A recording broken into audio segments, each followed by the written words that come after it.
saying is that the implications going forward will be huge for us if we don't do something about it. So sustainability, I can assure you, we are going to sustain it. That's why I told you that you see this picture, look at this picture very well. There's no way you can leave this river as it is. You have to clean it up, and the armed forces will go and help us clean it up. All we are saying is that the chiefs in the area, the opinion leader, they will dig crows. Why can't other chiefs make the same pass the same laws and regulations to assess what government is doing, and hold chiefs responsible, or decros and chiefs responsible on their land if they allow illegal mining to take place on their lands?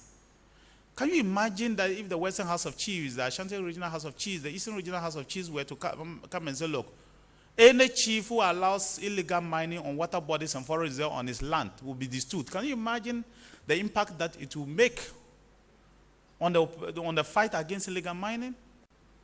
So, as for the sustainability, it's a collective sustainability that we should all engage. And I want to urge you, the media, to also help us. You're already doing it, but I want to continue to allow you to help us so that we can continue to do that. People will try to throw words into what we are doing as much. Thank you so much. The Honorable Minister responsible for defense to undermine the good that is ongoing. And they will come with all sorts of allegations and theories. We beg you to take some time to interrogate, just like how you interrogate the claims and the suggestions that they make. And you'll find out for yourself what the truth is. Secondly, we've received complaints from some 2 years ago that any media house that wants to be part of our press pool, please send us the details of a reporter who we can accredit and who we can put on our press pool platform to be part of our press pool. So that all of these national events, etc., when we put out the alert, the entire press pool is aware of. If there are media houses out there that are not part of our press pool that would like to be part of our press pool, please just send us the details of a journalist or your crew. We'll accredit them and they can be part. And once we advertise the press briefings, they can join us. This is the standard practice everywhere else in the world. And we want to do the same here as well. We thank you so much for your time this morning. We'll be with you during the week some other time. Thank you.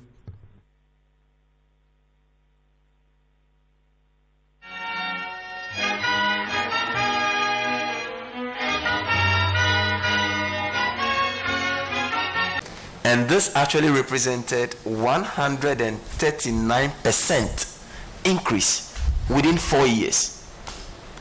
So how much did COVID contribute to this debt? Mr. Chairman, COVID cost us directly about 21 billion. Of that amount, about 18 billion. Hello, 21 billion what? Cities, my apologies, Mr. Chairman. But we have to keep in mind that we also had incurred unexpected costs to resolve the financial sector and the energy sector. Financial sector, I believe, was also estimated about 21 billion. And so if you add that 21 billion to the 18, that puts you at about 39 billion. And then about another 12 billion we spent for the energy sector excess capacity payments. So you have 21, 18, 39 plus 12, 40, 50, about 51 billion CDs. I remember he was interested in COVID. The rest, you have talked about them, but COVID, 21 or the 23? About 21 billion. 21 billion yes, Ghana cedis covered. Yes, let's proceed.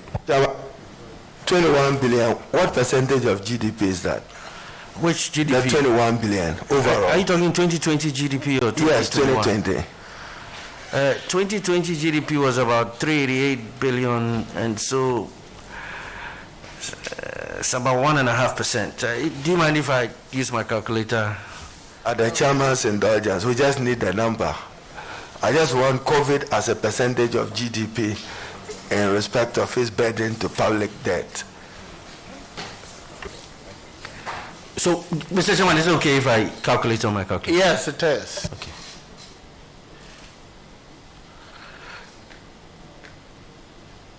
It's about 13%, Mr. Chairman. 13. 21 divided by 388. It's 5.4%. My apologies, Mr. Chairman.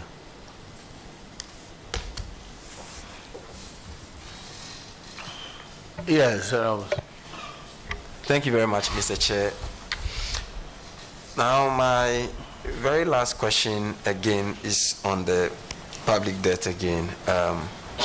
It's been reported by Charles Nix Niebois on my Joy Online that with the proposed 13 billion facility that government intends to acquire, our public debt is going to increase to 304.6 billion. Now, the biggest worry has been that much of what we borrow ends up in consumption. So at the end of the day, we are not able to invest in critical sector that will lead to development or fixing of the country. And allocated to the Office of Government Machinery. I put this question earlier on to the substantive minister, and I want you to also respond to same. That when you look at this year's budget,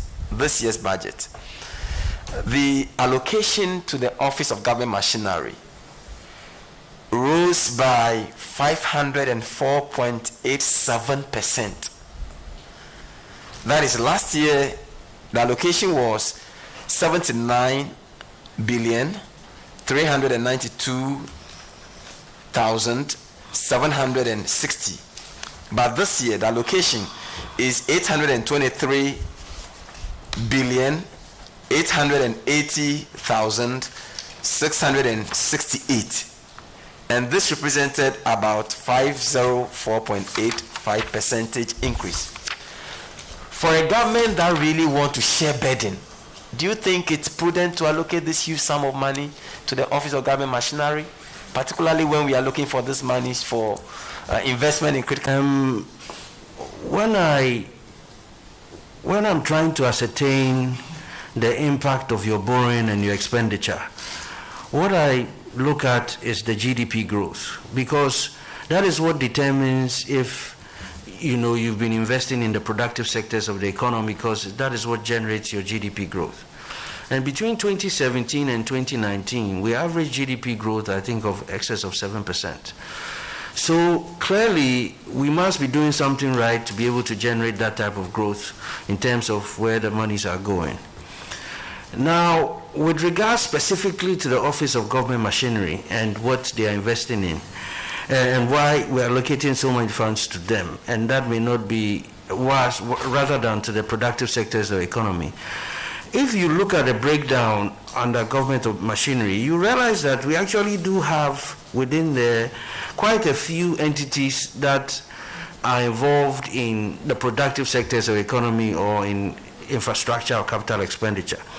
And Mr. Chairman, if you may permit me, this include your Microfinance and Small Loan Center, your Nations Builders Corps, your National Identification Authority, your Zongo Development Fund, and last but not the least, your Special Development Initiatives, which was responsible for a lot of the infrastructure that was built across the regions and districts and communities across the country. So I believe the money is going into capital expenditure and into productive sectors. Thank you, Mr. Chairman. Yes. Very well. Eric. Thank you very much, Mr. Chairman. Honorable nominee, in your answer to an earlier question posed by the Honorable Minority Leader, the question was whether your firm, Blaster Brokerage Limited, is engaged as a transaction advisor to the Ministry of Finance. And you said no. Is that correct? Yes. No, the question was asked was, have we ever done business with the Ministry of Finance? Okay. So the question was different from what I posed? Yes. It's different? Okay. Is that firm a transaction advisor to the Ministry of Finance? Your firm? Blackstar was selected as one of the advisors for the International Capital Markets Program, which include the issuance of the Eurobond. In total, I think there were over 10 firms that were selected. But for the Eurobond issuance, even though they were shortlisted as one of the transaction advisors, they did not participate in the Eurobond issuance, and so therefore did not have any engagement or sign any engagement letter or were paid any fees or did any business with government.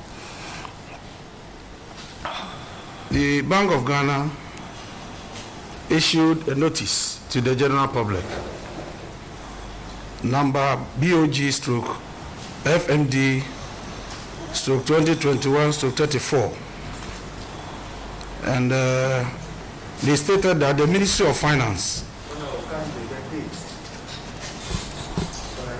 for the records, the date, the letter was signed on the 12th of May 2021, and according to the notice, the Ministry of Finance invited banks and non-banks to apply to be primary dealers and bond market specialists. Your firm applied and has been selected. So as you speak, your firm is one of the investment advisors to the Ministry of Finance. Is that not correct? Yeah, Mr. Chairman, that was what the whole discussion we're having. And the question was in relation to, prior to this, had we ever done business with government? That's when I said no. And this whole issue was what Adongo was referring to, which is what you said, which is the bond market specialist. So that was what we were discussing, and we're discussing whether there was a conflict of interest in the situation. So are you implying that your company has not been functioning in this capacity with the ministry until this notice? Exactly. This was the first time. Okay. Could just address Adongo well, the honorable member for Bolga, or my apologies, Mr. Just Chairman. Adongo walking like that is not good. I'm sorry. Honorable member for Bolga, I apologize.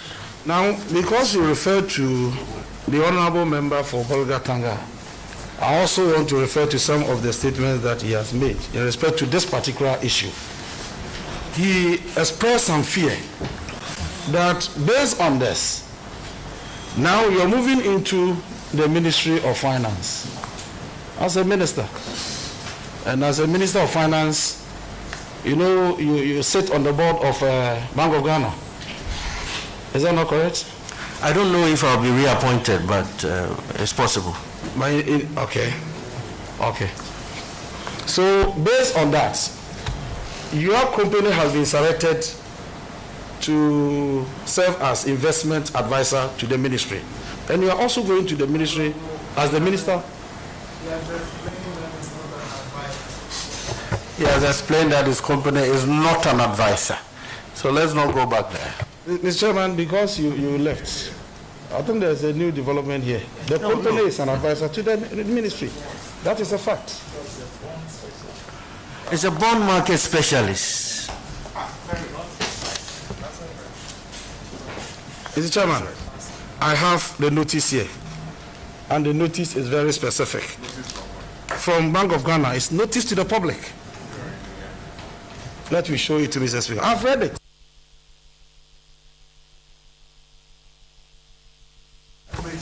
Yeah.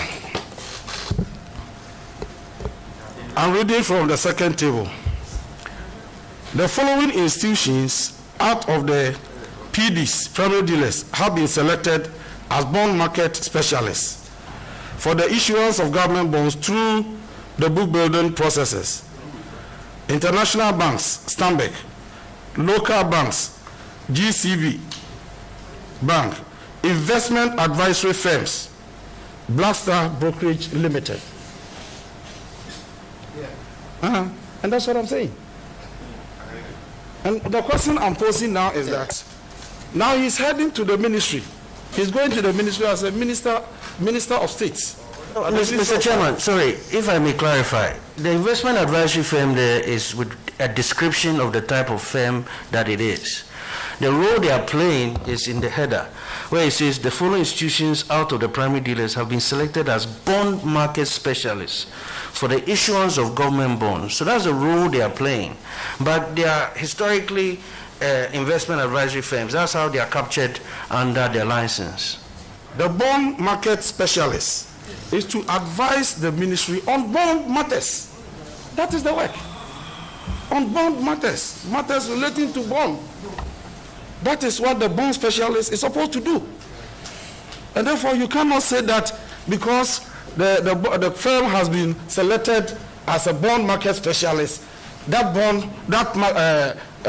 firm is not serving as an advisory firm to the ministry. It's an advisory firm to the ministry by virtue of having been selected as bond market specialist to the ministry.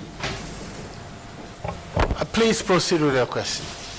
Mr. Chairman, are you clear with that? I don't agree with the interpretation, but proceed with your question. What exactly is the work of the bond market specialist to the ministry? The responsibility of the bond market specialist is to go out and sell bonds, government bonds to investors for a commission. For a commission? To market and sell bonds to. Who determines the commission for the bond market specialist? The commission is, as already stated, it was there and has been there prior to the engagement, because the bond issuance is a process that was started by Mr. Setekpe back in I don't know, it was in the previous government. So if somebody says that the minister of would you dispute that? Mr. Chairman, it's very important that I state categorically that I resigned from the board and from the management of Black Star Advisors at the beginning of 2017. I don't think that will be an accurate description of what goes on if somebody was to say that. In the absence of the minister, you acted as the Minister of Finance. I acted as the President's representative. Invitations for the banks and non-banks to apply as primary dealers and then bond market specialists was issued during that time. I believe so, but I believe it was issued by Bank of Ghana. By Bank of Ghana? Yes, please. And the notice indicates that the Ministry of Finance did that. The notice states. If you notice, it's a Bank of Ghana letterhead on the notice. After undertaking a review of the primary dealer system, the Ministry of Finance invited banks and non-banks to apply. So it didn't come from Bank of Ghana, from the Ministry of Finance under your watch. My mistake. As a caretaker. My mistake, Mr. Chairman. But I didn't know about it. I wasn't involved in the process. It's handled at the director level or below. Now, when you were the President's representative, this thing happened, but you didn't know. Is that typical procedure that is conducted towards the engagement of bond market specialists or transaction advisors that goes on without, what the main thing is to make sure that public procurement is involved and that, you follow the right procedures in the procurement process. So even when your own firm was applying, you didn't know? Eric, you're entitled to 3, but you're going on. If you're going to... Because the majority side is not here, we can please, we haven't changed the rules. But you're not we haven't changed the rules, so you are observing. Only finish. Mr. Chairman, I should finish. Okay. So the last question I pose. I ask, you were the President's representative at the time, and your own firm applied to the ministry. You said it was handled at the technical level, the directors, and therefore you didn't know. But when your own firm was applying, Honourable member, this your own firm thing. He has answered it. Let's not repeat it. He says he stopped working for that firm since 2007. Just because I worked at DVLA up to 2017, sorry. It doesn't mean that what DVLA does today, I would have a knowledge about it. That's not fair. Mr. Chairman, I agree with you perfectly. By working for a company, Mr. Chairman, I agree with you perfectly. By working for a company and owning a company are two different things. We are talking about the owner of a company. And you are relating it to you working with DVLA, which is not for you. I agree, but management of his company would apply. It doesn't mean he would know. The companies I own shares in, I don't know what they do. Man, I agree with you perfectly. So as the Minister of Finance, he didn't know they were issuing the invitations, and he didn't know his firm was also participating. That's a good point. Now the fear of the honorable member you mentioned is that with your firm in that capacity and you moving into that ministry, there is going to be conflict of interest. From the board and management of Black Star Advisors in 2017. I have no role and I do not participate in any of their business dealings. In their current capacity as bond market specialists, they are operating purely based on performance, and I have no influence or say in what they do. It is their responsibility to go out and raise money for government when government issues bonds, and they then get paid based on their ability to do so or not to do so. Thank you, Mr. Chairman. Chairman, just a little follow-up. To paraphrase your word, I have no influence in what they do. Will you have an influence as minister in what they get? In what they what? In what they what? What they get as business. And that is what will engender a conflict of interest. No, Mr. Chairman. Thank you, Chair. Yes. Does any of the ladies wish to ask a question? Yes.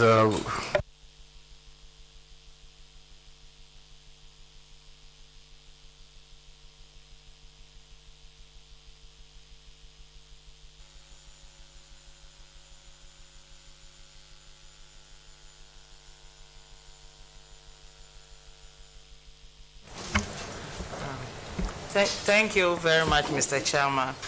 Good morning, Mr. Nominee. It's already afternoon. Yeah, good afternoon, Mr. Nominee. Good afternoon, Chair. And Mr. Nominee, my first question has to do with our international reserves. I think my colleague across from the table asked a question about that.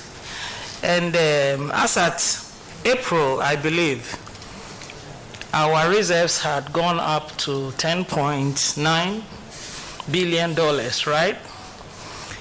And it clearly indicates an upward movement, progress in that area. Would you be able to tell this Ghanaians are facing? There's too much hardship in this country.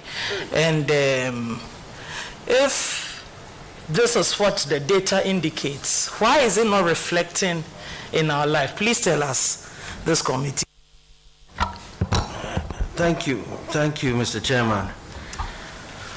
Mr. Chairman, I think we have become a victim of our own success with regards to the management of the COVID-19 pandemic. I think under the exceptional leadership of His Excellency the President, we managed to really tackle the pandemic so well that people do not realize how devastating it was and what the potential ramifications could have been. This led to quite a dire situation, and a lot of people got laid off, a lot of businesses collapsed. I mean, it has been really tough. And I think that hardship is a result of the dark situation that we went through last year. In fact, you know, it could have been a lot worse, and if you go to some other countries and you listen to some of the stories, not only in the loss of lives, but businesses and livelihoods. So it will take us a while to recover, and our businesses to resume work, the borders to be open fully, and for economic activity to resume. And I believe once that happens, the hardships will be relieved and people will feel better off. With regards to the reserves, I think one thing that helped with the reserves was the fact that imports slowed down. So we didn't have to use a lot more dollars to buy goods to bring in.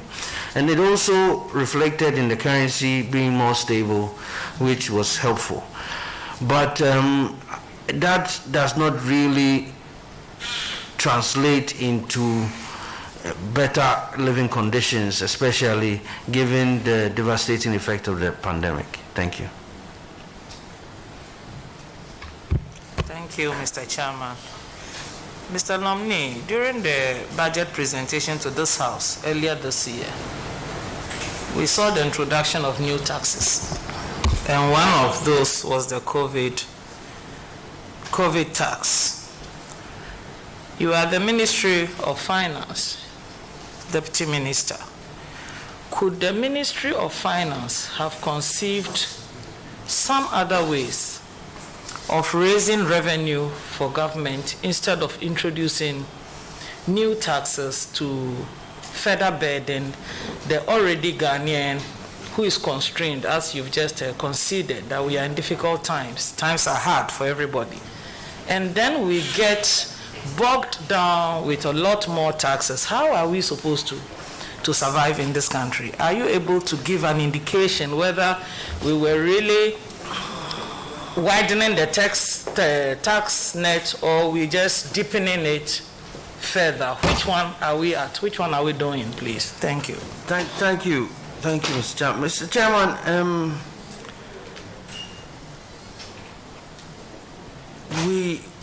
revenue mobilization is something that we are aggressively pursuing, and we believe that with digitalization, national ID rollout, we'll be able to expand the tax net. However, in the short term, we urgently needed to identify some revenue source to be able to at least roll out the vaccine to get people back to work and people protected. The only other alternative in the short term was to borrow more. And given our heightened debt levels, we thought that, you know, we need normal. It was a tough decision, and one that really was one that we struggled to do. And in fact, that is why we also found ways that we thought we could give some tax breaks to some specific sectors of the economy that had been adversely hit, and provide some tax breaks to those areas, including transportation, hospitality, to help try and balance the burden a little bit and alleviate the suffering. Just a follow-up to your answer, please. How much are we paying for the vaccines? For what? The vaccines. The projection is to be able to vaccinate a total of 70% of the population. If you put the population at 30 million, that means about 21 million people. On average, depending on what, $400 million. Thank you, Mr. Nominee. My last question is about the African Continental Trade Area. What are the strategies that the Finance Ministry has to enable Ghanaian companies compete effectively within this area?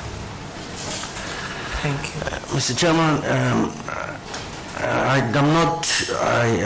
maybe I should have listened to the Trade Minister a little more, but I'm not up to speed on the strategies that we have to attract, to take advantage of this act.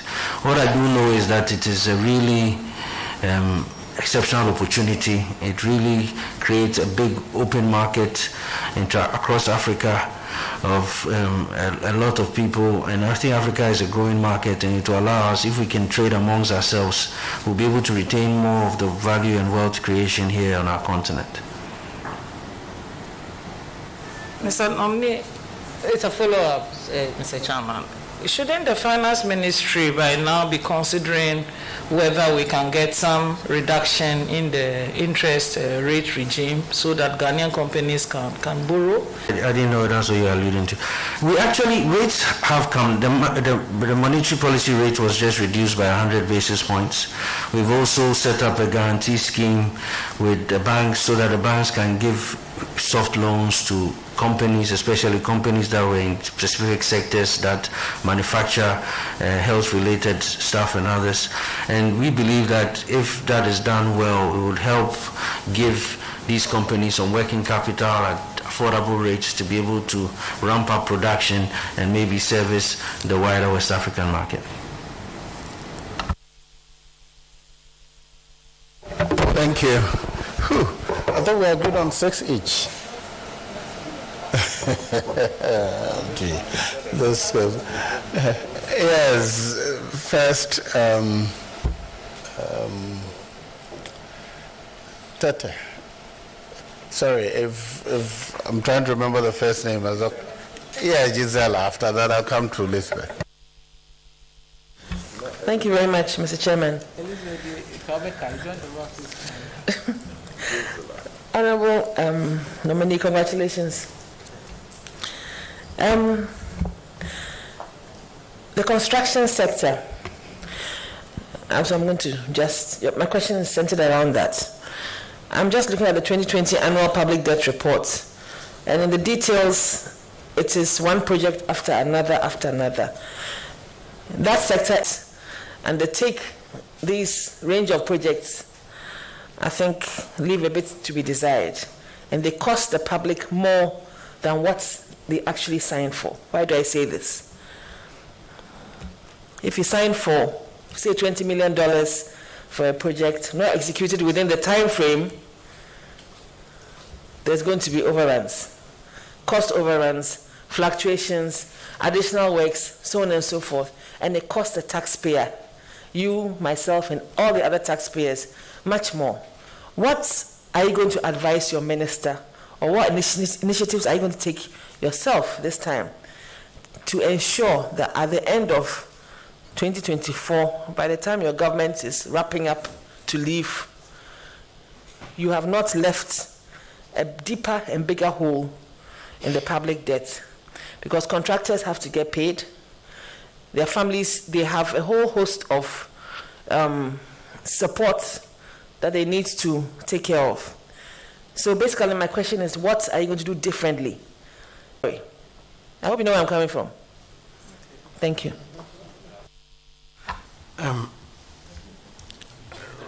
Mr. Chairman, first and foremost, I believe my job description is that I work for Ghanaians, all Ghanaians, and so I'm colorblind. With regards to the construction sector, one thing we introduced, or we kept after the IMF left, was the publication of Appendix 10C, which lists all the projects that we are in the pipeline or intend to do. And we have a cap or a limit on the funding allocation to those projects. So we say for this year we have a $1 billion cap. So all the projects that are in there should sum up to that $1 billion. Now, after that is published, we would not look at any other project coming from various parts, insisting that so and so project be done here, extended ourselves, and we haven't taken on more than we can chew. So that is one of the processes that we've put in place that has helped very well. So now if somebody calls and says, hey, so and so project, first question is it in the budget? Was it a part of the list? And if that is the answer is no, then we say polite, say okay, try again next year, or maybe we can look at it again in the next budget. So it's helped us a lot in managing projects and the list growing. Thank you. Mr. Chair, follow-up question. I'm not sure that is entirely correct, but if you say so. In my constituency, I have a major road that runs from Sweden to Bodrasi in the central region. I know, because I followed up. The contractor, for example, is owed about 5 certificates. If he doesn't get paid those, he's paid by the same taxpayer, and the people just suffer the inconvenience of a road not being completed. I don't want to mention the social upheaval that can cause for some people, just wondering why a road cannot be completed. At some point, there has to be a stop to things like that. Do you agree? I agree, 100%. Thank you. I think you didn't have a choice not to agree. Mr. Chair, the second question. No, he's my friend. I'm not intimidating him. Second question. When you were being vetted in 2017, I watched your previous vetting, and I liked the vim with which you talked about the mobile money market. And there's just a report, BOG Summary of Economic and Financial Data, May 2021, it just came out with the increase. I'll just take a year's change of total value of transactions, 32.8 billion to 83.8 billion. Do we have the necessary regulatory framework in place for such huge transactions? And within 4 years, have you been able to? Thank you. We have. I think, it starts with the national ID system. Because, to be able to monitor, KYC, regulate, and oversee this sector, you have to be able to identify everybody. And even though it was in the law that you needed to have a proper ID to register a SIM card, because we hadn't issued IDs, the mobile companies couldn't meet that requirement and use that as an excuse. So now that we've rolled that out, it makes it a lot easier to put it all together. But I think more importantly, what you've seen there, and I looked at those numbers myself yesterday, is also partially an effect of COVID. Because what COVID has done is that it's accelerated the process of digitalization. And, so a lot more people now are using their mobile money accounts to make payments and so forth and so on. So, and that makes it even more urgent for us to be able to monitor and oversee. I think for me, a telling statistic in there is the number of active mobile users. I think the number is about 17 million, whereas about 30 million registered mobile money users. And when I juxtapose that 17 million active mobile money users against a paltry about 1.5 million Ghanaians who pay personal income tax, you realize that the informal economy, assuming that even just half of those 17 million users are economically active, the informal economy is huge, because then that means there's about 8.5 million vis-a-vis 1.5. So as a government, I think that we have a huge opportunity around the revenue mobilization space to really aggressively formalize the economy and able to bring more people into the formal economy to generate more revenue for government, which would then mean that we can borrow less. So my last question would be, what will Charles Edubuahin want his legacy to be in the financial space?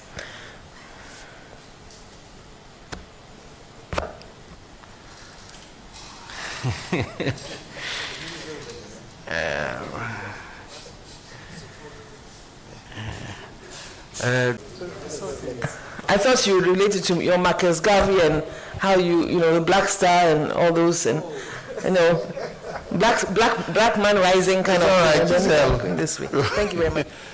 Yes, Honorable Ayaga. Oh, sorry. Yes. Elizabeth, thank you very much. Congratulations, Mr. Edubuahin. Thank you.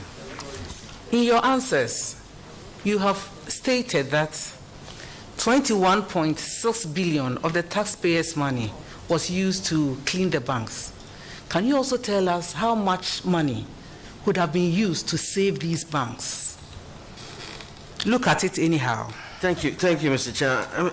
Mr. Chairman, it was not an issue about money with regards to the banks.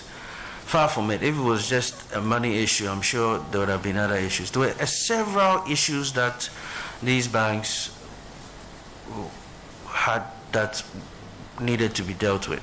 And some of them were not things that could be fixed with money. Corporate governance issues was one. Related party transactions was another one that was quite serious. Misuse of depositor funds, and several other issues. In fact, there are some cases where you had depositors camping out in banks, halls, and so forth for weeks without being able to receive their money. That was because these monies of theirs had been used by the owners of these businesses to invest in other businesses that were not related to the banks. In fact, there was a case where an owner came into my office and told me that, it was a policy of their bank to invest in related businesses that they owned, because Ghanaians don't pay back their loans anyway, so if they are going to lend, they should might as well lend to related businesses. So, the risk mechanism or the credit assessment mechanisms was missing in some of these banks. And so there was no assurance that even if we had given them money, which they had gotten through the liquidity support that Bank of Ghana had provided, they would have been able to turn around the situation. And they were so insolvent, most of them, that it would have taken a lot to be able to bring them out of solvency, which would have required some serious amount of investment. And they had been given a chance by the Bank of Ghana to find that investment, because some of them said, they would find the money because the holes were so big, but they hadn't been able to. And so Bank of Ghana had continued to give them liquidity support, which had gone to a point where they could not recoup even if they wanted to.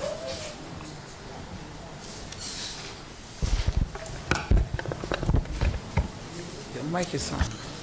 I don't entirely agree with you, but I'll move on to another by stating that liquidity was high on the agenda. And if you look at the reports, you will see that there were instances where the banks were given a certain period of time to turn around, and before they could say jack, their banks were off. And so that's to say that that's not accurate. From your discussion, you've shown that you also are privy to the annual debt report for the 2020 financial year. And you also see that a lot of contractors are owed by the Bank of Ghana, who also owe the banks. So if government owe these banks, and government is not paying them, and they are not liquid, is it not like giving a dog a bad name and hanging it? Mr. Chairman, I've heard that assertion about the government owing contractors, and I don't want to name names, but I'll give you some examples. There was one where it was claimed that contractors were owed, or the contractors owed the banks about 500 million cedis. But yet, the hole in the bank that needed to be filled was close to 7 billion. And there was also liquidity support from Bank of Ghana, which was in billions. So, even if, and the thing about contractors and what they owe is that the contractor comes in and gets a contract from government and goes and maybe borrows money from a bank to do the work.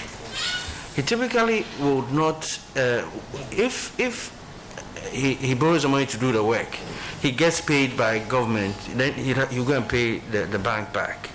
Now, depending on the contractual agreement or the agreement with the bank, the payment was proof.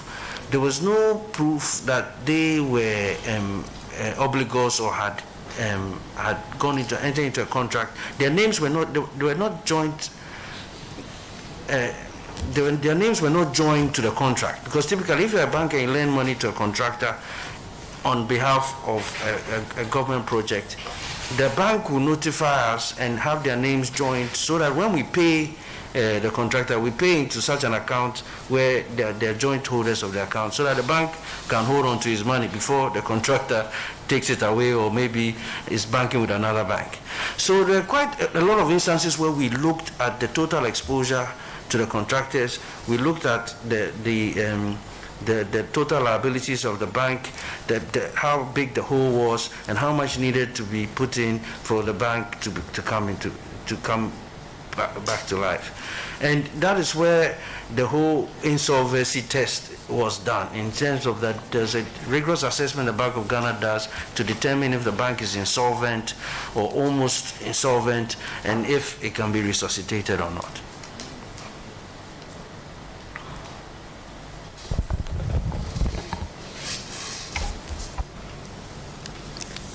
Because you are not using banks as an example, I will resist the temptation to mention the bank and say that it is obvious that the Bank of Ghana owe a lot of contractors who owe banks, because you know that from this report that you submitted, these contractors are not that liquid to own all the money that they use for these projects.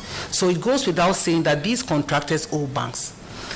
And all these are happening because the bank, the Ministry of Finance, always or almost always is unable to pay contractors on time. How are you going to ensure that contractors are paid on time to avert all these? Thank you. The answer is in revenue mobilization. You know, the reason, if there are any challenges, the ability to generate the revenue to pay the contractors. And as you know, like last year, for example, we had no idea that, you know, COVID was going to hit and our revenues were going to plummet. So even though maybe in the budget we had budgeted X amount to pay road contractors, for example, when your revenue drops by 20-30%, you have to scale back. So some people that should have been paid didn't get paid, and then that accumulates into a next year, and then you begin to have a problem. So the idea is to focus aggressively on revenue mobilization to be able to increase and generate more revenue so that we can, you know, pay people more regularly and on time.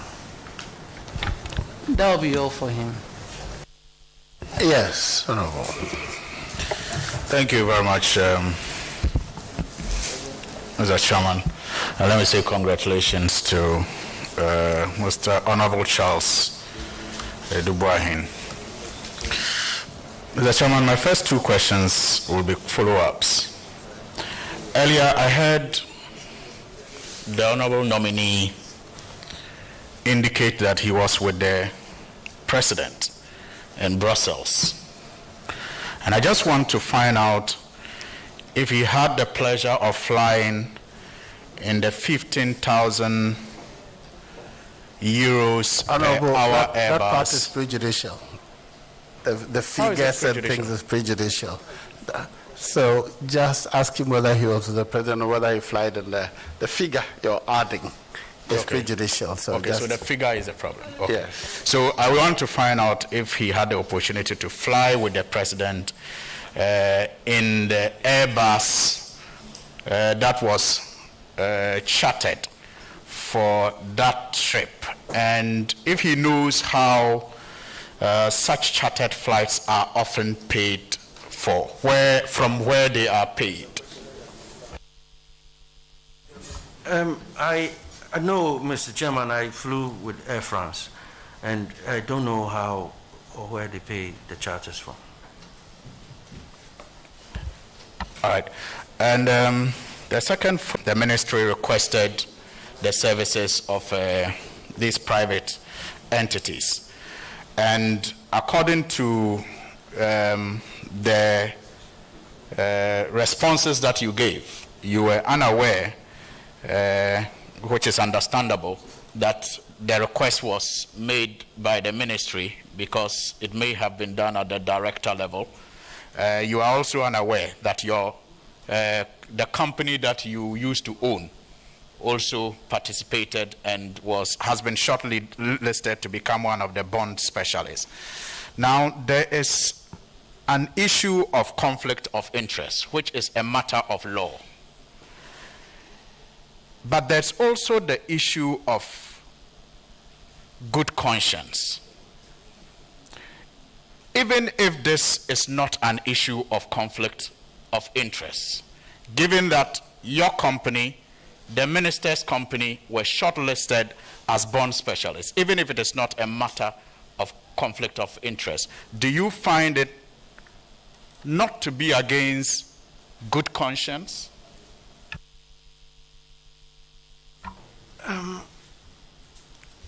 No, the short answer is no, Mr. Chairman. All right. Yeah, I served as an alternate to the minister. Right. And you were on that board during the transaction that saw PDS getting a deal which was later terminated as a result of fraudulent representations. Again, on 6th August 2019, you signed a statement that was after the termination of the deal as Deputy Minister of Finance, outlining steps that had been taken to get ECG to exercise oversight responsibility over the accounts of PDS. What is the state of the revenue accounts and whether this deal did not lead to substantial financial loss to the state? Given how close you were to this transaction, I believe you are in a better position to tell us if it did lead to any losses to the state or not, and especially the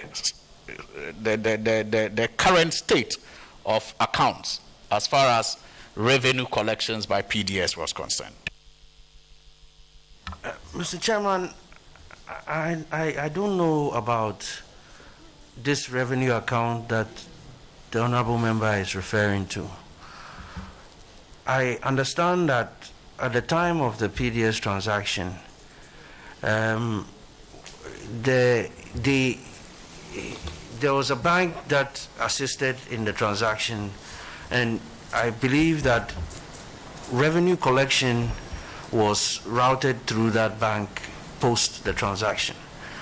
So when the transaction was reversed or cancelled, accounts needed to be reconciled and monies restored or reverted back to ECG. I don't know the current situation with regards to the reconciliation of those accounts, but I understand it's something that ECG is doing with the SWAL PDS members.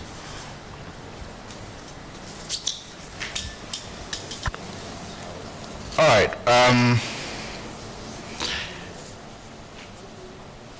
River Livingston has a PR firm known as the KRL International. Now, this was a company the New Patriotic Party hired for PR before the 2016 general elections. It is said that it was carried on to government to perform same PR functions in a deal with the Ministry of Finance that you signed on behalf of the people of Ghana. As of July 2020, it is assumed that about $900,000 had been paid to this company.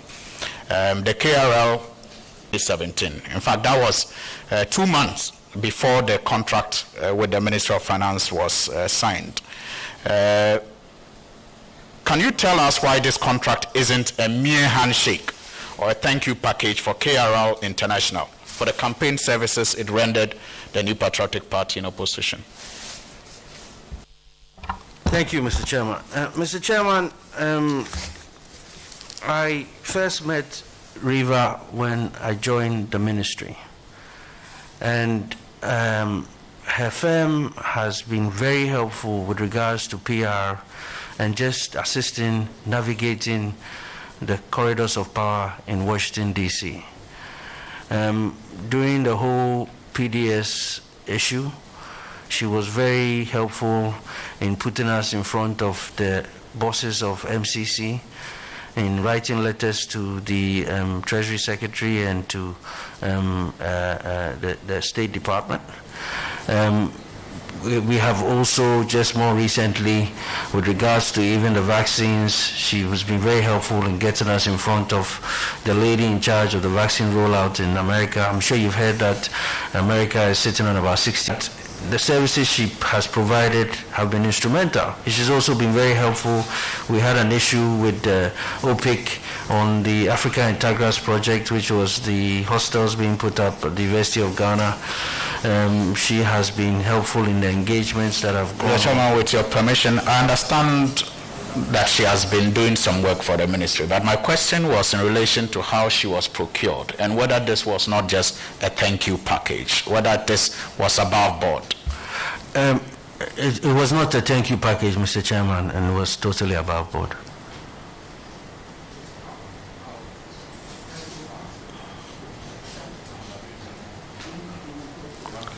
Yes, the how she was procured.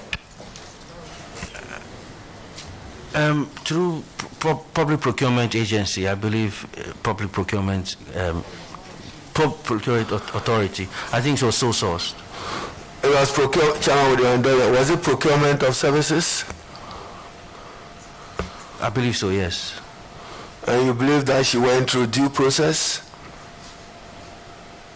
Chairman, did she go through due process to the best of your knowledge? I believe so. I believe she was hired to do what she does. I mean, she has expertise in that area. Continue. Well, the answers are not quite firm. I expected it to be very straightforward, given the fact that he was the one who signed this contract on behalf of Ghana. So I would have liked to know if it was procured through sole sourcing, competitive bidding, or he said sole sourcing. Well, but he wasn't too sure if it was sole sourcing, but that will be considered later on. In your answer to, you talked about the procurement of vaccines. Will you be able to tell us how much money has so far been spent by Ghana on vaccines per dose for Sputnik and AstraZeneca, respectively? I don't have that number, Mr. Chairman.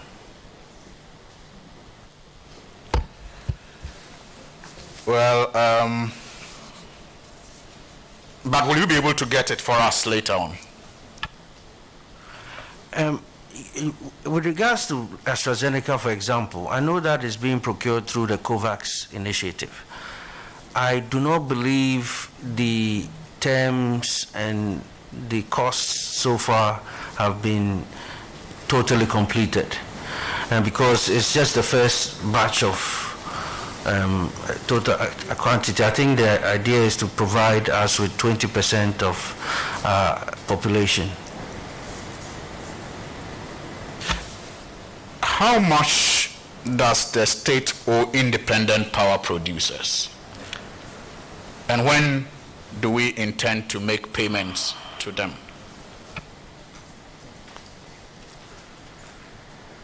Mr. Chairman, that number is constantly changing because it is based on power produced on a daily basis and on what ECG pays and what the balance to pay is. So I cannot give you a specific number. I do know last year we spent about 6 billion paying independent power producers. Is it a substantial debt? Because as at I think July last year, you put the figure at about 1.4 billion, which was still undergoing some reconciliation before payments were made. So how much? I'd expect the number to still be around the same figure. All right, Mr. Chairman. I'll leave it here.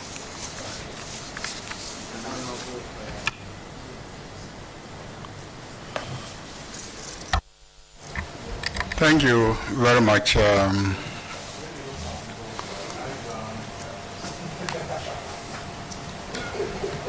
Charles Edibuahi, let me join colleagues. I don't know if to congratulate you, but congratulations on your nominations as Minister of State at the Ministry of Finance.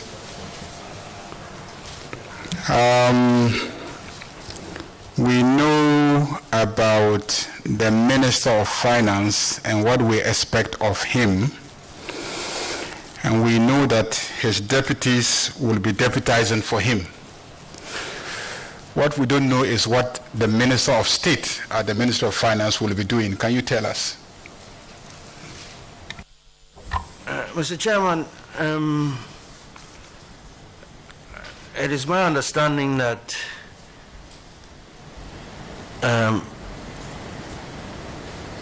so basically, the person who nominated you, did he give you a terms of reference that if you go there as Minister of State, this is what you will be doing? Yes, we are to have a more detailed discussion after I'm confirmed with regards to the definite role to play. But, Mr. Chairman, as you know, they've been ministers of states appointed in the past and assigned to the Ministry of Finance. I think that is because of the heavy workload at the Ministry of Finance. So I understand my job to be to assist the Minister for Finance in the performance of his duties. So you are going to Assistant Minister?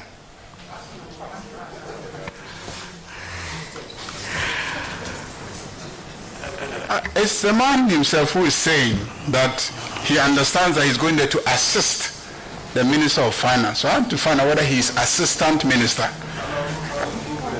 That you have not created any such position. Neither has the President created any such one. He's been nominated as Minister of State at the Ministry of Finance. Yes, because I'm to vet him, and I need to know my terms of reference in terms of vetting him.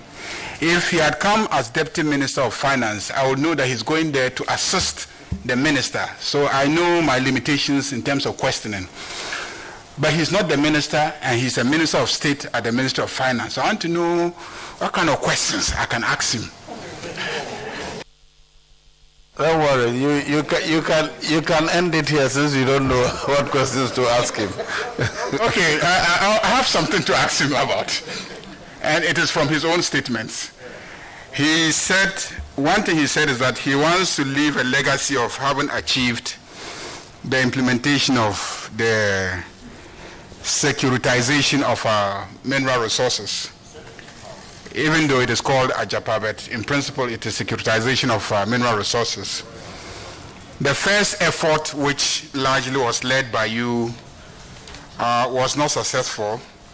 President, in a State of the Nation address, did indicate to us in Parliament that he will bring it back. And you want it to be your legacy. What will be different about AJAPA this time that makes you think it will succeed? Thank you, Mr. Chairman. Mr. Chairman, first, I think it's important that we differentiate between resources and royalties. You know, it is a securitization of our mineral royalties and not resources. Because when we say resources, people think we are just giving our resources away. But that's not the case. It's just a tax revenue stream, which is our royalties that we are securitizing. So, and I think those are some of the reasons why we have faced some challenges the first time around. I think the public education was not done well, and the stakeholder consultation should have been broader and more deeply done. I think we've listened to the people, we've listened to their concerns, we've gone back and amended some of the agreements with regards to some of the clauses, and even the conditions for all the board members in terms of the independent directors and what they can or cannot do. So I think you will see a resubmission of agreements that are reflect some of the sentiments raised by the people.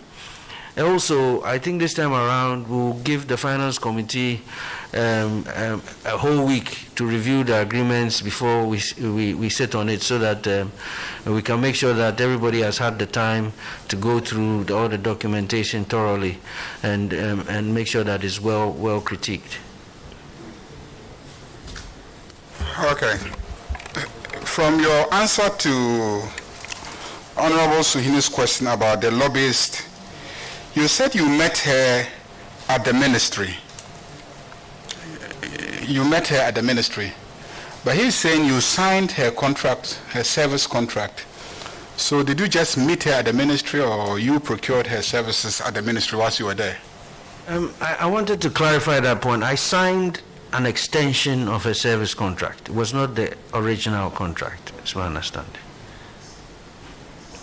So you signed an extension of a contract, a service contract? Yes, Mr. Chairman. Okay.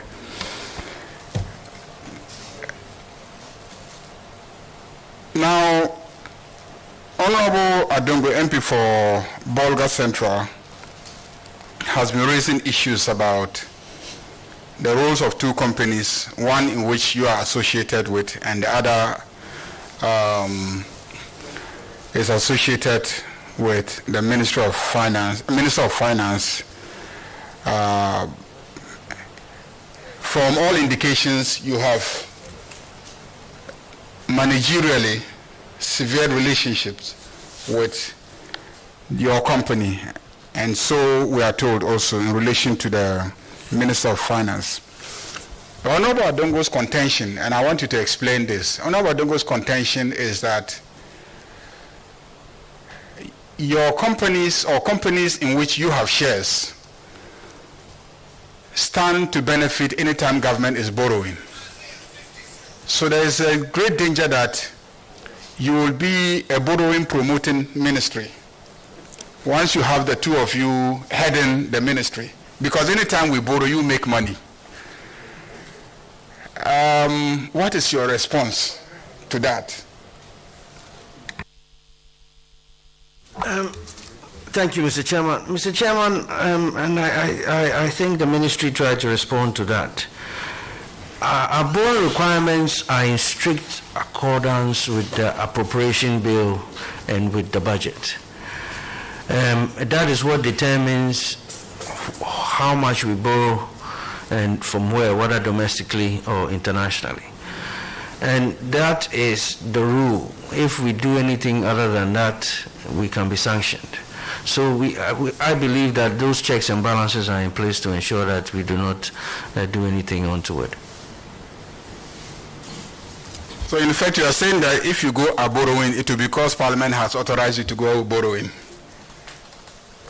Yeah, Mr. Chairman, as I mentioned earlier as well, we run a deficit economy, and this is quite common these days. A lot of countries run a deficit economy.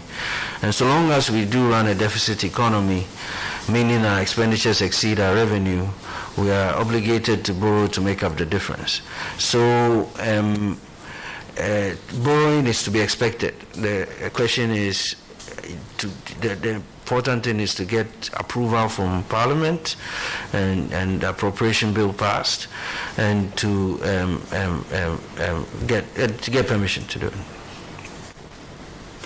I don't have many opportunities to ask questions, but there's one matter that I am very concerned about, which has to do with financing of infrastructure development at the district, municipal, and metropolitan levels.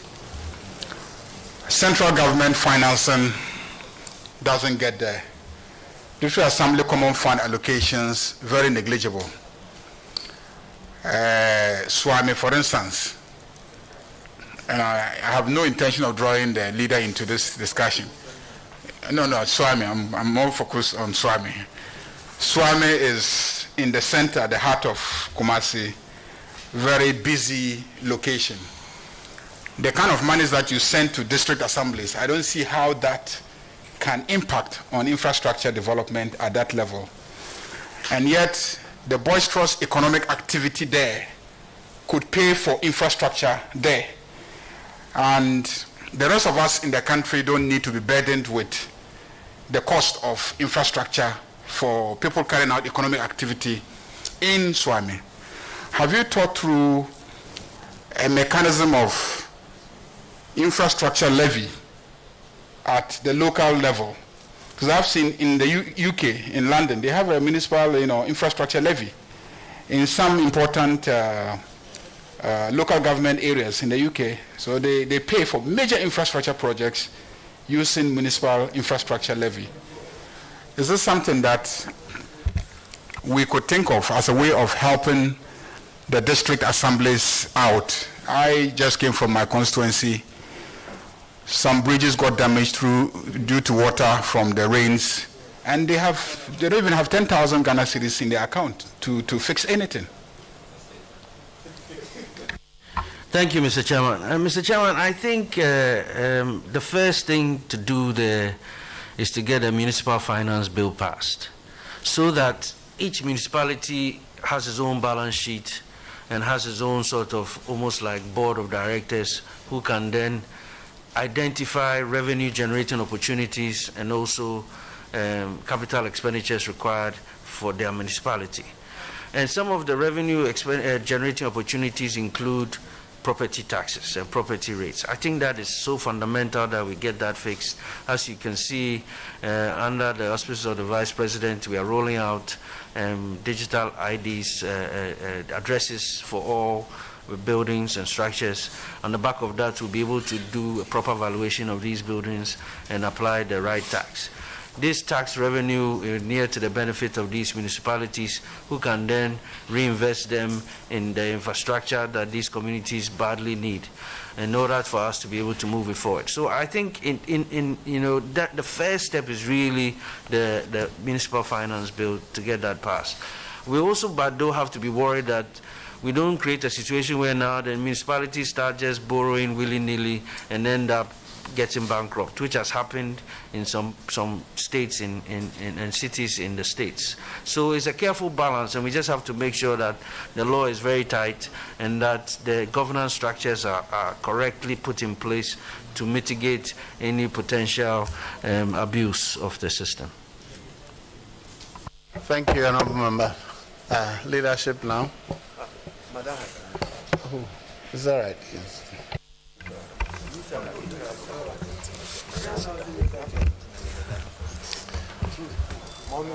Thank you, Chairman. Chairman, I'm just starting from where my colleagues earlier left. When he was talking about the blaster advisors, and he said it's a number of subsidiaries under it. One that is in this contention is the blaster brokerage. In his explanation earlier, he said they are primary dealers. Is that right, Honorable Charles? They are part of the primary dealers list. Yeah. And therefore, he said if they were advisors, they will have negotiated a price with the ministry, but with the PDS or the PDs, they simply run a commission on what they've been able to sell. Is that right? Yes, as bond market specialists under the PDs, yeah. I'm coming to the bond market specialists. The BMS, they are specialists. Yes, please, Mr. Chairman. How different is a specialist from an advisor?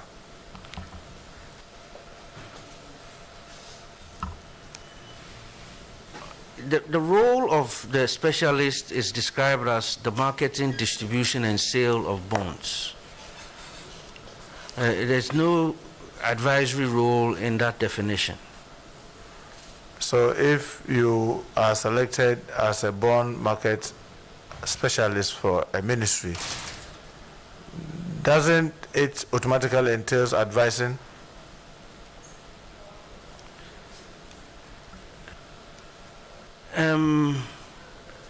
I guess, I mean, if your opinion is solicited on any issues as an expert in the field, you may be called upon to, you know, they may ask you what questions, what do you think about interest rates, or if, you know, the bond issuance will be successful, or what type of tenor should be issued. Yes, there may be some, but you have to recognize that you don't want, if you ask the bond market specialist to give you advice on what to sell, most likely he's going to give you advice to sell something that will be easy for him to sell, that is paying a high interest rate and so forth and so on. So that's why there's a clear differentiation between the advisory role and the sale and distribution role. With sale and distribution, you're giving a product, or you're giving a product, and your job is to go and sell it and convince people to buy and raise money that way. So, Mr. Chairman, are you suggesting that if you are selected as a bond market specialist, you will be strictly be paid based on how much you are able to raise, and there will be no any other fee apart from that? Absolutely. Yes, Mr. Chairman. Mr. Chairman, let me move away from there. You serve on the National Lotteries Authorities board, which you call the Game Commission, right? Gaming. Oh yes, Mr. Chairman. I serve not on the National Lotteries Board, no, but on gaming. The Gaming Commission. Yes, Mr. Chairman. That regulates National Lotteries Authority. Yes, Mr. Chairman. And most of the activities you more or less supervise. Most of the activities, is that right? Most of whose activities? The National Lotteries Authority.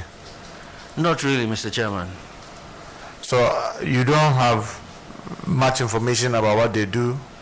Not at all, Mr. Chairman. But as Deputy Minister of Finance, then the National Lotteries Authority works under the Ministry of Finance, right? Yes, Mr. Chairman, but it was not part of my portfolio as the Deputy Minister. Oh, it wasn't part of your portfolio? Yes, Mr. Chairman. And you didn't have any interest there? No, Mr. Chairman. Do you know KGL Tech Ghana Limited? No, Mr. Chairman. You've not heard the name before? I believe it came up at my minister's vetting. Oh, that was the first time you heard it? Yes, Mr. Chairman. Interesting. You know, GetFund took a loan of $1.5 billion US. My understanding is GetFund got approval to raise up to $1.5 billion, but they did not. Up to $1.5 yes. billion for infrastructure. Yes, but they haven't raised the full amount. Yes, because there are challenges in disbursement. Are you aware? Sorry, disbursement to who? Disbursement to contractors who have done genuine work for GetFund, and this fund that they need to draw, they always have challenges. Are you aware there's this delay? No, Mr. Chairman.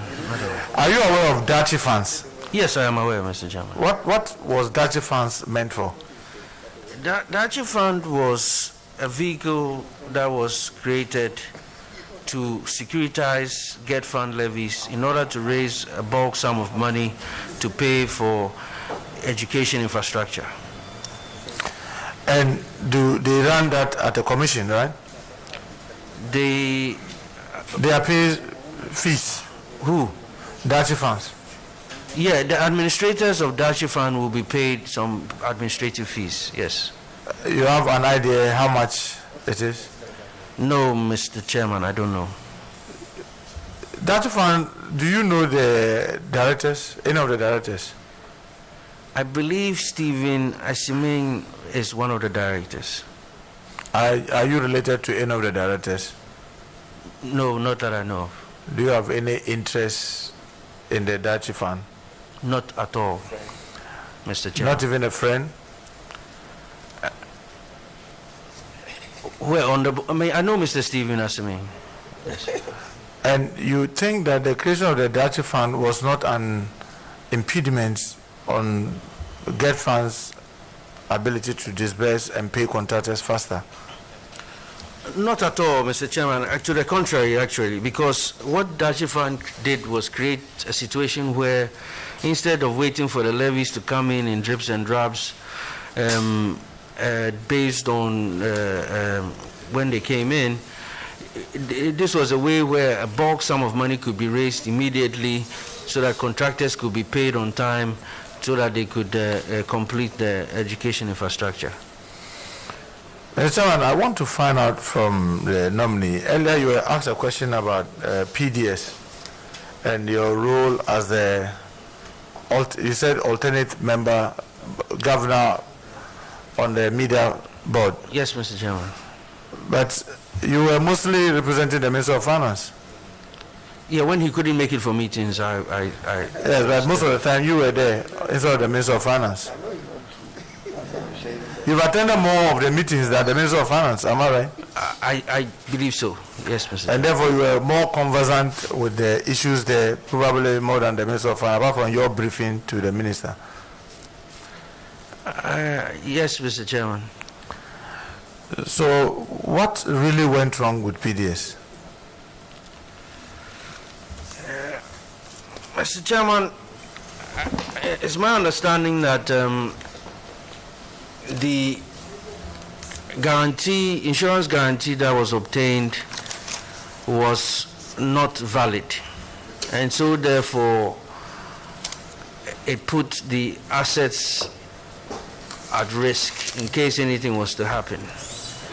And if it was not valid, then that means the whole contract was invalid and hence had to be cancelled.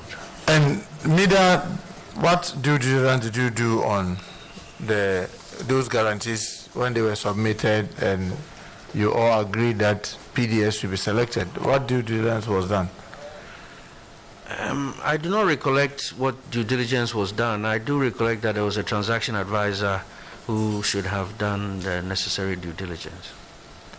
Earlier you were asked a question, but I didn't get the answer clear. So forgive me if I'm repeating that question. Did we lose money in the PDS deal? No, actually we averted the possibility of losing money if the assets, if something had happened to the ECG assets. Are you aware that there was an account that the PDS directors were supposed to hand over to ECG that has not been done, and therefore there's a money sitting in there that technically should have gone to ECG? Yes, as I mentioned, there were some accounts that go in. And that's my understanding of where the situation is. But it's not, nobody has lost any money. It's just a reconciliation issue. Well, if that money is sitting there for, my memory serves me, even over a year since the PDS agreement got terminated, and up to now, reconciliations have not been done, and that money is sitting in this account. You don't think that that's a loss to us as a state to demand interest? I should think so. Is that an assurance? That Mr. Chairman, I can ask ECG to request that any monies, if they're sitting there, should, Is that account an interest yielding account? I have no idea whether it's a current account or is a. I mean, you pushed me into this when you said you hope that it was earning interest. I wanted to know whether it was a Deputy Minister of Finance and a very active one. So I was not expecting to be hoping, but maybe you were. Mr. Chairman, I want to find out from the nominee whether he's aware of Strategic Mobilization Limited. That also came up at the minister's vetting.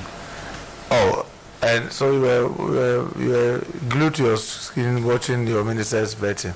Yes, Mr. And since then, you've not found out what they are doing and what they are involved in. I understand they are involved in some avenue of revenue assurance with the Ghana Revenue Authority.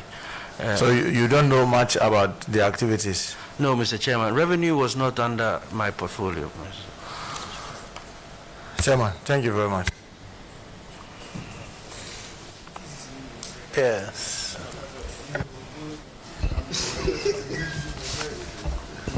Honorable nominee, you know, you've answered questions on your membership on some few boards. Do you think that ministers or deputy ministers appropriately are to sit on statutory boards, given the situation you find yourself? Sometimes you are made to take responsibility for perhaps something that you've really not been involved in. Would you want to say that we should do away with that regime? No, sir.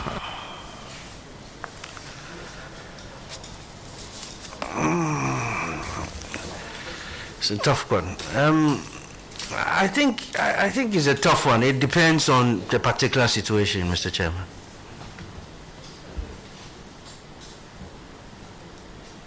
Because you see, some questions were floated about Bank of Ghana, and I could see your real worry, management decisions. Then somebody says, but you are on the board.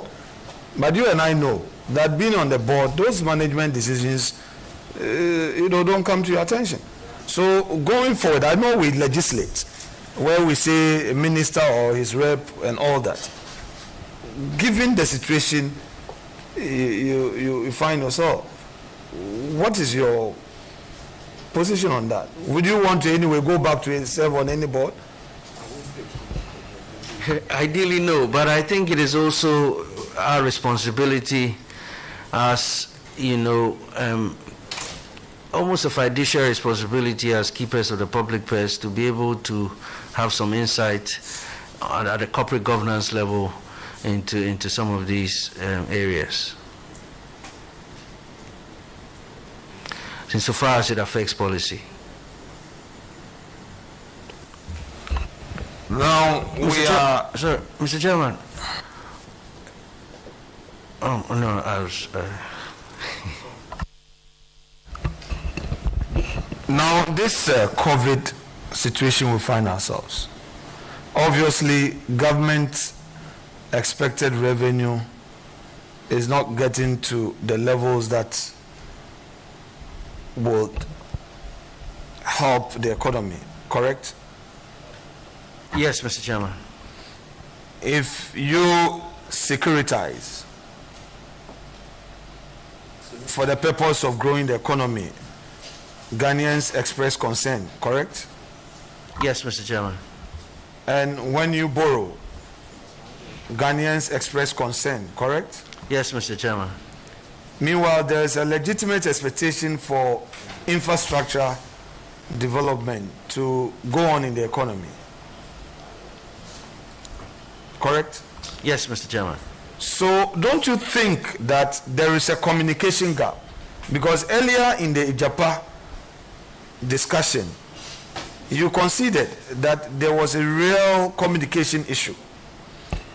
Don't you think that with all these situations that you find yourself, the time has come for the finance ministry to be much more proactive in explaining, yes, in respect of AJAPA, I'm looking at it in general terms, in explaining the urgent need to balance the need to do projects.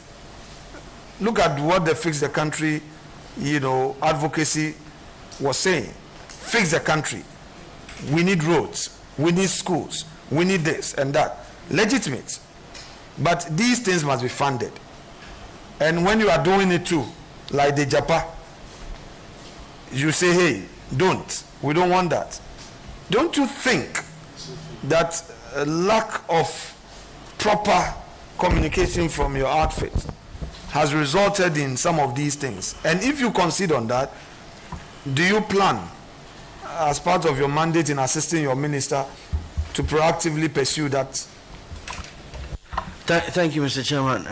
Yes, Mr. Chairman, I think at the Finance Ministry we've been so involved in doing our work and meeting the challenges that we have maybe slipped on the communication and the PR side of it. And because of that, we are actively looking to engage somebody who is very familiar with matters of finance as well as communications to assist us in being able to disseminate the message better and be a little more proactive. I think you also will see that more recently we've been a little more actively engaged when it came to the development bank and so forth and so on in communicating, and even with response to the Fix the Country agenda. I think we are all suffering from the after effect of the pandemic and the devastating blow that is taking on the country. And we all have to work together to come out of it and, put all of us our shoulders to the wheel. I also think we need to revive the whole Financial Literacy Week in order to go across the country and help educate everybody on finance and some of the issues, because sometimes, we don't break down the issues well for the average person to understand and appreciate. You know our colleague Honorable Adongo, who is a member of the Finance Committee. You know him very well? Yes, I thought I did, Mr. Chairman. Don't you think that with your explanation to this committee, clearing some misconceptions out there, it will be appropriate to engage him, on some of the issues that he contends with? Honorable Leader, yes, sir. Please don't answer. That's an advice you can give him outside. If you have another question. Yes. Okay, Chairman, let me put it right. Do you think that it would be proper to reach out to MPs on issues concerning your ministry, even when they have not come to your attention officially, so that some misconceptions could be cleared without they becoming willing and keen to engage with members of Parliament, especially members of the Finance Committee, and will continue to do so. Thank you, Mr. Chairman. Please, I'm done. I'm grateful. Yes, thank you, member. Chairman, thank you very much once again. I believe on what is communicated to us from the Office of the President. And just as a follow-up to a question asked by the Honorable Mahama Yarga, you intimated that once there is deficit, expenditure exceeds revenue, there is likelihood to be borrowing. Are you suggesting that it's only through borrowing that you can deal with your fiscal challenges? What of the option of tax adjustment? What adjustment? Yeah, Mr. Chairman, so the deficit is your revenue less your expenditure. So any tax adjustments will be captured in the revenue side of the equation. So that's why. So borrowing is your only option? Yes, because you've exhausted all the other options in your revenue generation, and that's what's captured on your revenue side. So I don't want that reputation to follow you. You've worked some encouraging knowledge of finance. What about public-private partnership? Will you call that borrowing as an alternative? I'm just saying that is borrowing your sole alternative? No, I mean, you can sell assets, equity, you can raise equity funding from the sale of assets and privatization. Yeah, so that appears satisfactory. Follow up to Honorable Suhine, this KRL International US-based PR firm, you said you only extended an original contract. You want to avail to us what the original contract was about? The terms and conditions of it that you had to further extend?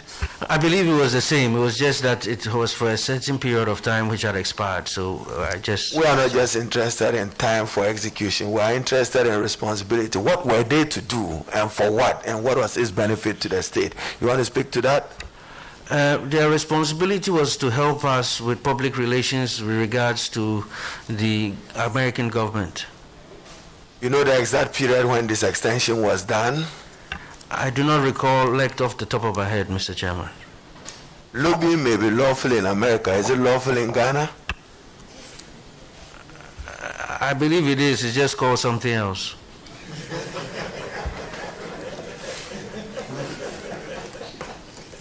Now, this committee is called something else. So I've noticed something else. The Honorable Muntaka just asked you, road contractors, GetFund contractors. When was the last time government paid some money to road contractors? You have an idea? Not from the road fund, but from the central government GOG finance projects, and not 10 key.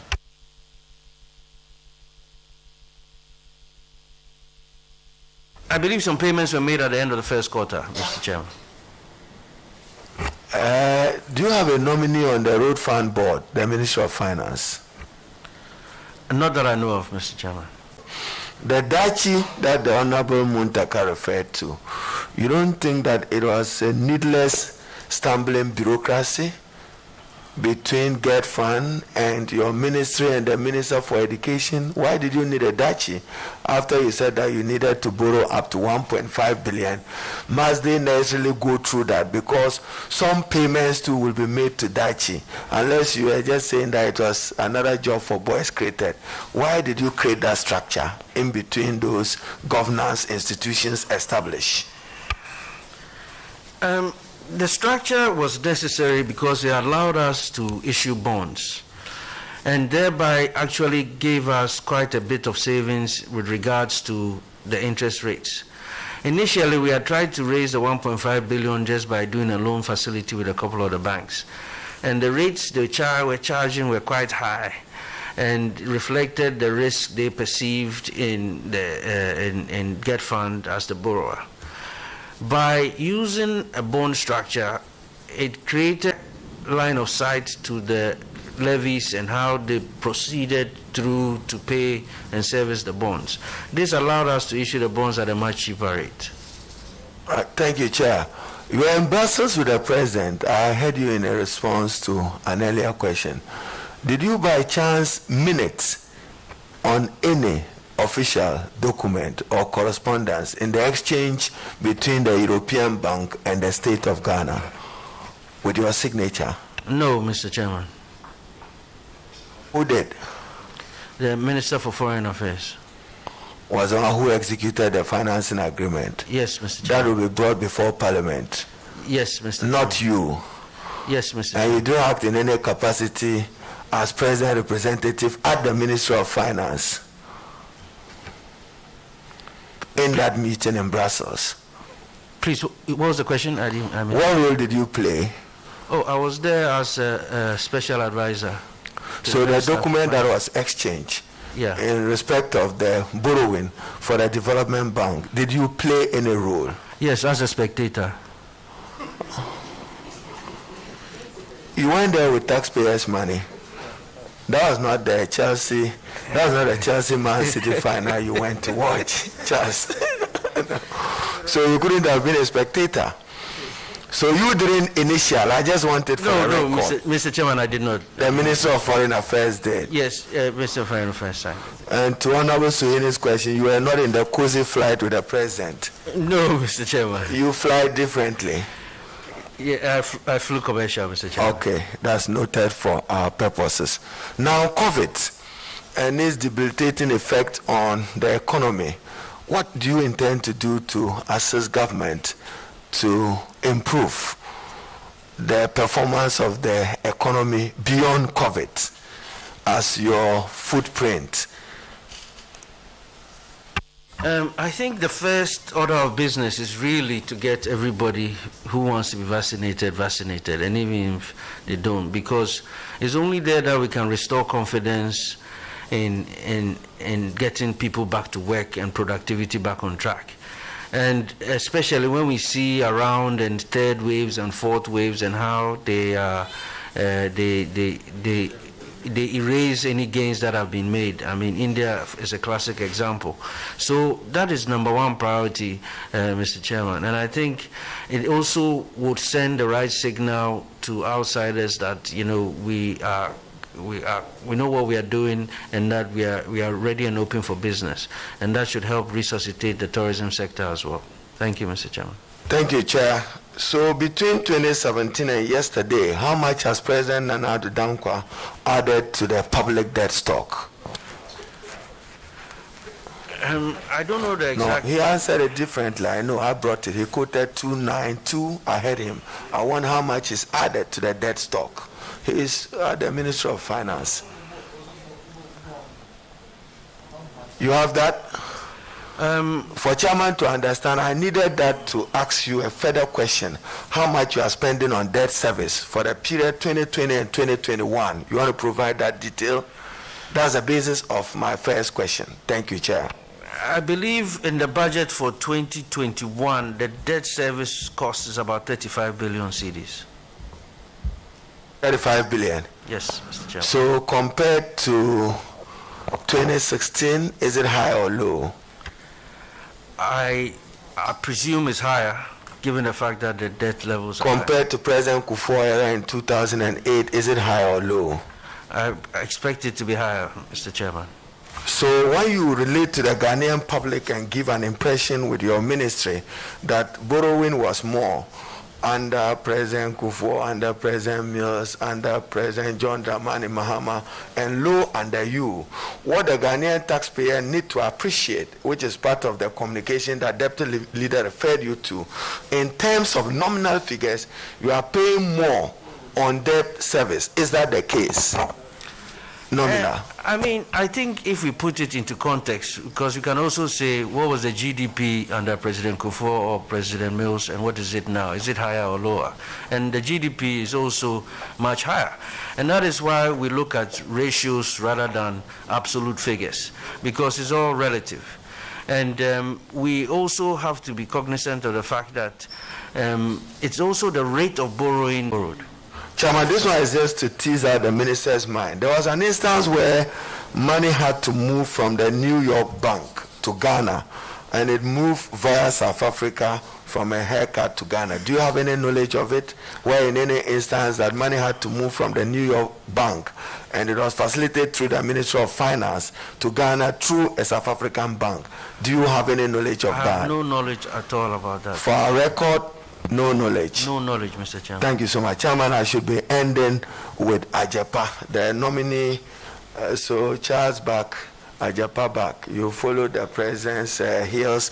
You have a Herculean task convincing me and many of my colleagues in supporting AJAPA. We have heard you publicly even attempt to make efforts as a government to equate or relate AJAPA to what was proposed by Minister Dufour at the time when he sought to deal with the Ashanti gold. Now, clear distinction, and I want that for you from the record. Mineral Development Fund, 50% off-taker, 50% owner, and in another instance, the government is giving out some 49% out. Can they be the same in terms of securitizing or monetizing royalties of minerals? They are one and the same, Mr. Chairman. The Minerals Income Investment Fund owns the mineral royalties 100%. The Ghana Gold Company that Dufour was contemplating on setting up was going to be assigned the royalties 100%. That's the same way. It goes on further to say in the presentations on Ghana Gold Company that the company would have the right to issue shares or loans on the back of these royalties. So therefore, there was the possibility that other shareholders will come into Ghana Gold, thereby reducing the shares owned by government from 100% to whatever number. Same way that the Minerals Income Investment Fund, which is 100% owned by government, was going to create a special purpose vehicle and through that issue shares. And that you are there. How much was the special purpose vehicle to hold from the Mineral Development Fund? Was it 100%? on the basis of what you submitted to Parliament? To start off with, the special purpose vehicle was going to be 100% owned by the Mineral Income Development Fund. And then it will do an initial public offering and sell up to 49% of the shares, depending on the amount of money. So at least you agree that in terms of percentages, that has been equaled into a majority of 51 and 49, and that's not comparable to where you have wholly owned 100%. Am I right? No, I disagree, Mr. Chairman. Explain further to convince me. MIF will still be 100% owned by government, just as Ghana Gold was going to be 100% owned by government. Is it the Mineral Development Fund which will be the 100% owned, or the special purpose vehicle? The Minerals Income Investment Fund, to which government's royalties were to be assigned, will be 100% owned. They would then create a subsidiary, which would then be the listed subsidiary. And that subsidiary will be assigned some of the royalty flows from the 100%. Is that the case? The 100% owned by MIF. How much of the 100%? MIF would have assigned some specific 16 royalty flows from 16 mines were to be assigned to the special purpose vehicle out of the total royalties that MIF will get. And of what percentage will and that MIF special purpose transfer vehicle, to this? I want the record Yes. I want it for the record. MIF will transfer what percentage of it to the special purpose vehicle? MIF will own the special purpose vehicle 100%. And the special purpose vehicle will transfer how much of it to investors who are interested in it? Up to 49%. Up to 49%? Yes, Mr. Not the whole 100%? No, Mr. Chairman. And that will not be the state again. Anyway, so take note of that. You have a difficulty convincing me. My research tells me that about 4% of our national revenue, which is a contribution to our gross national product, comes from mineral revenue. And that's significant for us. My research further tells me that whether you have securitized or monetized it or not, the state of Ghana comfortably will make $130 million per annum on those mineral resources. What is it that you want just 500 million or 1 billion and not more, and not more? What's romantic about the state wants to borrow up to 1 billion when the value of our mineral resources as quantified is in billions of US dollars? You have any explanation to that?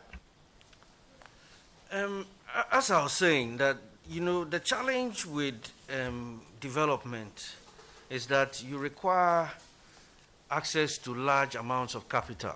So it creates a barrier to entry for Ghanaians and people who don't have access to that kind of financing. We have a similar situation in the mining sector where you have a lot of Ghanaians who have mining concessions but can't raise the capital needed for exploration and development to start mining. Through MIF, the intention was to be able to raise a large amount of money upfront on the back of these royalty flows and use these to support entrepreneurs and Ghanaians who want to develop businesses in the mining sector. It is unfortunate that even after mining gold for the last 100 years, we can't point to one Ghanaian that is owner of a big mining company and a multi-billionaire. Whereas when you go to South Africa, will you facilitate that? Should we look up to you providing leadership in ensuring Ghanaian participation in the sector? If you approve a AJAPA deal, for sure. Oh, conditional on AJAPA? Country? Pardon? Sorry. Unemployment in the country. Do you have any plans? Yes, we do, Mr. Chairman. I mean, unemployment amongst have access to affordable, cheap credit so they can grow their businesses and generate employment. And then, Chairman, finally is by Parliament, applied to an international business or economic transaction. You want to give me a distinction between a loan, international business, and economic transaction? And Chairman, I end it there. Thank you for the indulgence, but I'd like to hear from the nominee. Thank you.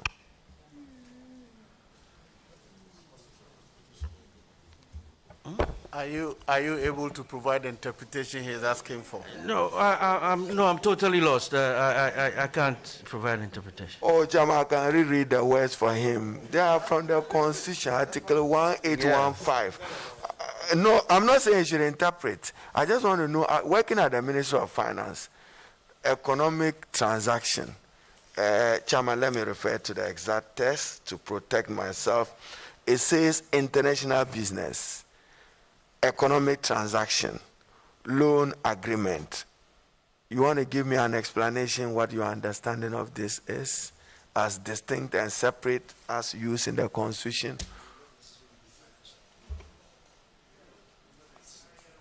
Where is your brown bag? Are you the acting nominee? I would have to try and read it within the context of which it was stated, and I'm sure I'll need some legal advice on how to interpret it. Very well. Thank you, Honorable Ranking Member. Honorable Nominee, I have two questions. One, you have said that we used how much? 21 billion in the banking sector cleanup. Is that right? Yes, Mr. Chairman. Very well. So kindly share with us exactly what was that money used for?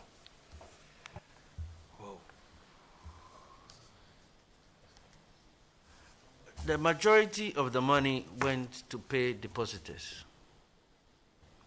I want to understand that. When you say it went to pay depositors, what? Mr. Chairman, I mean, a lot of depositors were finding it very hard to withdraw their hard-earned monies that they had placed with these, deposited with these banks. And they had caused a situation where there were runs on banks, people were demonstrating and sleeping in banks requesting their money. When somebody comes to place his money or deposit his money with you, it's with the assurance that anytime he needs it, he can get it. And the only reason why they were not being able to obtain the money was because the money was not there.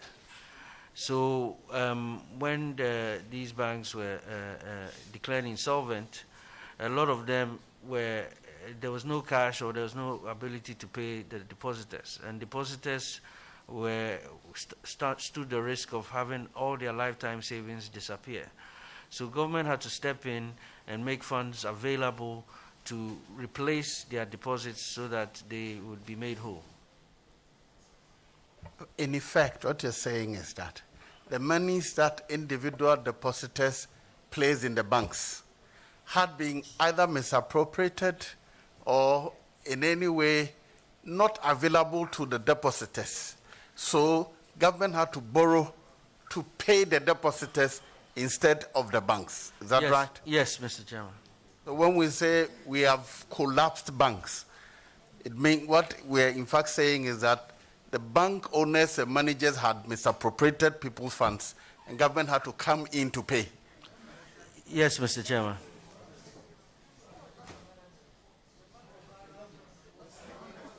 Very well. Well, however it is, let me ask him if what it means is that those we gave the money to could not give the money back somehow, and government had to step in. Well, when you say some have claimed that, and I think Honorable Ajare asked the question, what percentage in the portfolio were monies the banks, where banks had lent to contractors in particular from all the exercise to date? What percentage of the total debt were monies that could have been legitimately claimed from contractors, both loan and interest? Mr. Chairman, I don't have that number available to me, but I can just give you one example where the exposure to contractors was about $500 million, but the hole or the gap that was to be closed. Honorable Minister, I'm interested in this because we are speaking to Ghanaians to whom so much has been said, but very little explanation has been offered. Right. So when you say whole, and what you're saying is that but depositors' monies that could not be accounted amounted to for about $7 billion. Was about $7 billion. Yes. Compared to about 500 million that was right. The money that the bankers could have claimed was just Or from 500 contractors? million, yes. Or in total about 500 million? Yes, please. Is that right? Yes, please. Right. Okay. So I'll go to number 2. When you say deficit economy, can I substitute saying that, or in effect what you're saying is that for all the things we need as a country, we don't have sufficient resources or sufficient money. So if you come to Bekwai, how can I explain to the people of Bekwai that their total revenue, all the money we collected, cannot pay for the 10 kilometers of asphalt road that they have enjoyed in the last year? Who is explaining that to them? Should that be my responsibility as MP, or should that be the MCE, or who in the ministry will explain to them that these things we are providing for you, we are borrowing money to provide for you, and it is your duty to pay over a period? That is the meaning of taxation. I think it's our collective responsibility as leaders of the country to relay that message to our constituencies. Very well. These things are important because the accusation all over is that politicians are stealing money, and that's why we are borrowing. We are spending public funds. We accuse one another when actually we should be explaining the source of borrowing. So that's why I think that we should now cut out some of these arguments and explain generally that to invest. Very well. Thank you for attending upon the House to answer questions. That will be all for me. I noticed that the Honorable Minister for Finance entered just at the tail end of the vetting. Thank you for coming to support your Minister of State, but you came in rather late. I hope that cost you some some bottles of beer for members. Mr. Chairman, is lunch served? Or? Sorry? Is lunch served? Lunch is served, yes. You are invited. All right, thank you, honorable members. That should be the end of the consideration of the Honorable Charles Adubahe as Minister of State for Finance.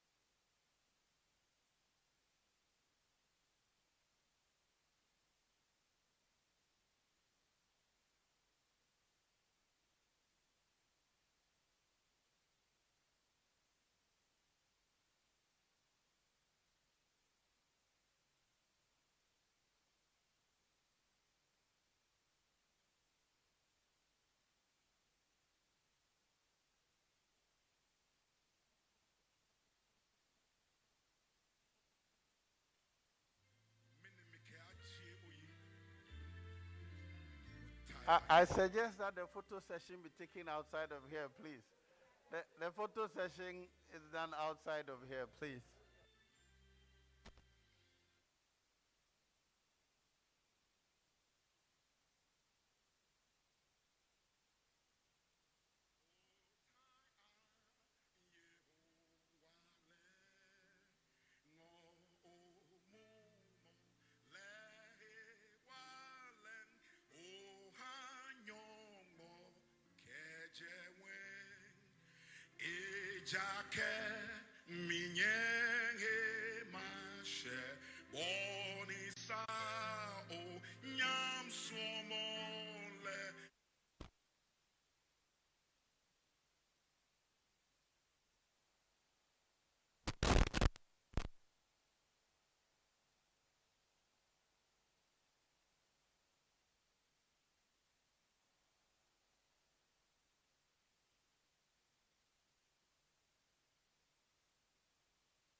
Sampayetia. Obanyan Sapuso Bundia one kana some. They mafu to some kakre wa supreme. Yo, Kofi, oh my, ya woman, oh man, ya mamma, Kenny baby, ako,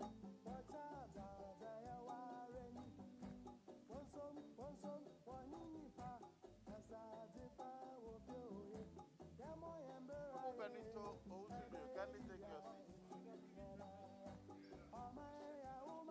When he comes, take your seat.